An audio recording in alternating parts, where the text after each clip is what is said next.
ਸਤਿ ਸ਼੍ਰੀ ਅਕਾਲ ਬੱਚਿਓ। ਜਿਵੇਂ ਕਿ ਤੁਹਾਨੂੰ ਪਤਾ ਹੈ ਕਿ ਅੱਜ ਸਾਡੀ ਪੰਜਾਬੀ ਦੀ ਜਮਾਤ ਹੈ, ਜਿਸ ਵਿੱਚ ਅਸੀਂ ਪਾਠ 16 ਸਵੱਛ ਭਾਰਤ ਪੜ੍ਹਾਂਗੇ। ਆਓ ਪਾਠ ਸ਼ੁਰੂ ਕਰਦੇ ਹਾਂ। ਸਵੱਛ ਭਾਰਤ ਦੀ ਸੋਚ ਨੂੰ ਆਪਾਂ ਅਪਣਾਈਏ, ਵਤਨ ਦੇ ਤਾਈਂ ਸਾਥੀਓ ਸਵਰਗ ਬਣਾਈਏ। ਇਹਦੇ ਵਿੱਚ ਕਵੀ ਕਹਿ ਰਿਹਾ ਕਿ ਅਸੀਂ ਸਾਫ ਸੁਥਰਾ ਭਾਰਤ ਦੀ ਸੋਚ ਜਿਹੜੀ ਆ ਉਹਨੂੰ ਅਪਣਾਈਏ ਅਤੇ ਵਤਨ ਨੂੰ ਸਵਰਗ ਬਣਾਈਏ। ਜੇ ਤਨ ਰੱਖੀਏ ਸਾਫ ਤਾਈਓ ਮਨ ਨਿਰਮਲ ਰਹਿੰਦਾ, ਸਾਫ ਬੰਦੇ ਦੇ ਕੋਲ ਤਾਂ ਹਰ ਕੋਈ ਖੁਸ਼ੀ ਨਾਲ ਬਹਿੰਦਾ। ਉੱਤਮ ਜੂਨ ਮਨੁੱਖਤਾ ਦੀ ਹੈ ਇਉਂ ਹੰਢਾਈਏ, ਸਵੱਛ ਭਾਰਤ ਦੀ ਸੋਚ ਨੂੰ ਆਪਾਂ ਅਪਣਾਈਏ। ਇਸ ਵਿੱਚ ਕਵੀ ਕਹਿ ਰਿਹਾ ਹੈ ਕਿ ਜੇ ਤਨ ਸਾਫ ਰੱਖੀਏ ਤਾਂ ਮਨ ਵੀ ਤਾਂ ਹੀ ਨਿਰਮਲ ਰਹਿੰਦਾ ਹੈ ਅਤੇ ਸਾਫ ਬੰਦੇ ਦੇ ਕੋਲ ਹਰ ਖੁਸ਼ੀ ਨਾਲ ਬਹਿੰਦਾ ਹੈ। ਅਤੇ ਮਨੁੱਖਤਾ ਦੀ ਜੂਨ ਹੈ ਜਿਹੜੀ ਉੱਤਮ ਹੈ, ਸਭ ਤੋਂ ਉੱਚੀ ਹੈ, ਉਸ ਨੂੰ ਆਪਾਂ ਖੁਸ਼ੀ ਹੰਢਾਈਏ, ਸਵੱਛ ਭਾਰਤ ਦੀ ਸੋਚ ਨੂੰ ਆਪਾਂ ਅਪਣਾਈਏ। ਰਾਹਾਂ ਸੜਕਾਂ ਉੱਤੇ ਗੰਦ ਅਸੀਂ ਪੈਣ ਨਹੀਂ ਦੇਣਾ, ਕੂੜਾ ਕਰਕਟ ਆਸੇ ਪਾਸੇ ਰਹਿਣ ਨਹੀਂ ਦੇਣਾ। ਕੂੜੇਦਾਨ 'ਚ ਹੀ ਆਪਾਂ ਕੂੜੇ ਨੂੰ ਪਾਈਏ, ਸਵੱਛ ਭਾਰਤ ਦੀ ਸੋਚ ਨੂੰ ਅਪਣਾਈਏ। ਕਿ ਰਾਹਾਂ 'ਤੇ ਸੜਕਾਂ 'ਤੇ ਅਸੀਂ ਗੰਦ ਨਹੀਂ ਪੈਣ ਦੇਣਾ ਅਤੇ ਕੂੜਾ ਕਰਕਟ ਆਸੇ ਪਾਸੇ ਨਹੀਂ ਰਹਿਣ ਦੇਣਾ, ਅਤੇ ਜਿਹੜਾ ਵੀ ਕੂੜਾ ਹੈ ਉਸ ਨੂੰ ਅਸੀਂ ਕੂੜੇਦਾਨ ਵਿੱਚ ਹੀ ਪਾਉਣਾ ਹੈ। ਸਵੱਛ ਭਾਰਤ ਦੀ ਸੋਚ ਨੂੰ ਆਪਾਂ ਅਪਣਾਈਏ, ਭਾਰਤ ਨੂੰ ਸਵਰਗ ਬਣਾਈਏ। ਸਦੀਆਂ ਤੋਂ ਇਹ ਬਾਤ ਹੈ ਦੁਨੀਆ ਮੰਨਦੀ ਆਈ, ਵਿੱਚ ਸਫਾਈ ਵਸਦੀ ਹੈ ਸਦਾ ਖੁਦਾਈ।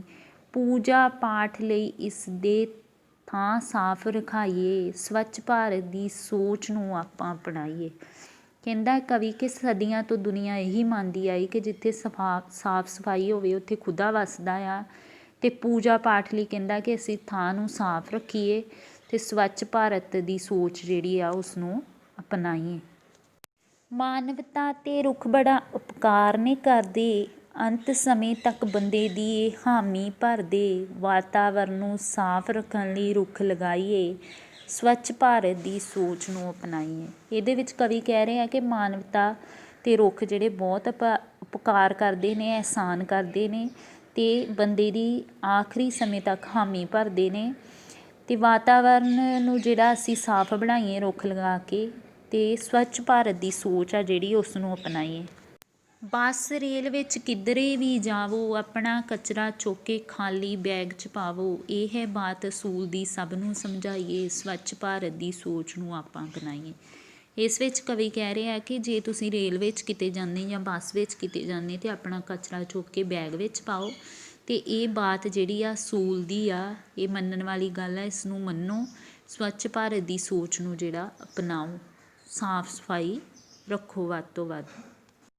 ਸਵੱਛਤਾ ਦੇ ਇਸ ਨਿਯਮ ਨੂੰ ਚੰਗਾ ਤੁਸੀਂ ਜਾਣੋ, ਆਪਣੇ ਪਿਆਰੇ ਵਤਨ ਲਈ ਤੁਸੀਂ ਫਰਜ਼ ਪਛਾਣੋ। ਕਹਿੰਦਾ ਕਿ ਸਵੱਛਤਾ ਸਫਾਈ ਜਿਹੜੀ ਹੈ ਇਸ ਨੂੰ ਚੰਗਾ ਸਮਝੋ ਅਤੇ ਆਪਣੇ ਪਿਆਰੇ ਵਤਨ ਵਾਸਤੇ ਤੁਸੀਂ ਫਰਜ਼ ਨਿਭਾਓ, ਕੁਛ ਕਰੋ, ਆਪਣੇ ਜਿਹੜਾ ਵੀ ਤੁਹਾਡਾ ਫਰਜ਼ ਆ ਸਫਾਈ ਰੱਖਣ ਦਾ, ਇੱਧਰ ਉੱਧਰ ਕੂੜਾ ਨਾ ਸੁੱਟਣ ਦਾ, ਉਸ ਨੂੰ ਨਿਭਾਓ।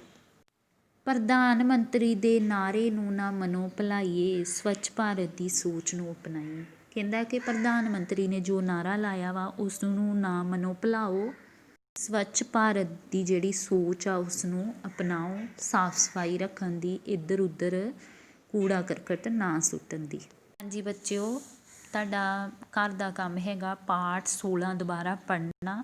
ਮੈਂ ਉਮੀਦ ਕਰਦੀ ਹਾਂ ਕਿ ਪਾਠ ਤੁਹਾਨੂੰ ਸਮਝ ਆ ਗਿਆ ਹੋਵੇਗਾ। ਅਗਰ ਨਹੀਂ ਕੁਛ ਸਮਝ ਲੱਗਾ ਤਾਂ ਤੁਸੀਂ ਅਗਲੀ ਜਮਾਤ ਵਿੱਚ ਪੁੱਛ ਸਕਦੇ ਹੋ, ਅਤੇ ਇਸ ਨੂੰ ਦੁਬਾਰਾ ਤੋਂ ਪੜ੍ਹਨਾ ਅਤੇ ਸਮਝਣਾ ਹੈ। ਅਤੇ ਇਸ ਪਾਠ ਵਿੱਚ ਜੋ ਦੱਸਿਆ ਹੈ ਸਾਫ ਸਫਾਈ ਦਾ, ਇੱਧਰ ਉੱਧਰ ਕੂੜਾ ਕਰਕਟ ਨਾ ਸੁੱਟਣ ਦਾ, ਉਹ ਤੁਸੀਂ ਮੰਨਣਾ ਵੀ ਹੈ ਅਤੇ ਆਪਣੇ ਘਰਾਂ ਦੇ ਵਿੱਚ ਵੀ ਸਾਫ ਸਫਾਈ ਰੱਖਣੀ ਹੈ।